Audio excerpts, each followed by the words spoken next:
single-child solo parent and hardworking mom. Every year, thousands of foreigners pack their bags, cash in their pensions, and choose the Philippines as their so-called paradise of retirement. Does their tropical country truly reinvigorate retirees?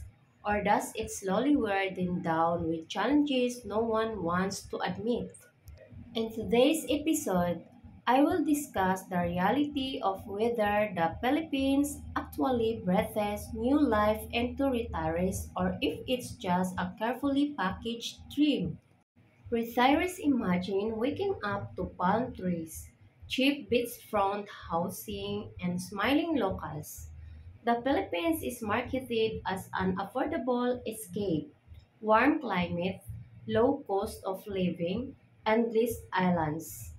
Many retirees feel a second youth when they first arrive. Energy returns, health improves, romance blossoms. Heat and humidity. What feels refreshing at first can drain you after years. Healthcare. Private hospitals can be good, but rural care is limited. Medical costs add up. Infrastructure struggles, brownouts, water shortage, chaotic traffic. Stress can replace pace. Emotional roller coaster. Some retirees fall into toxic relationships or family financial demands. In terms of physical health, tropical fruits, walking more, less processed food. Yes, many retirees though feel younger and healthier. Romantic adventure, late life relationships, companionship, or even fathering kids in later years. Many foreigners feel renewed purpose. Community spirit. Unlike the West, the Philippines is social, lively, and family centered. Loneliness is often cured. Reinvigoration doesn't come without cost. Some foreigners burn out emotionally, financially, or physically.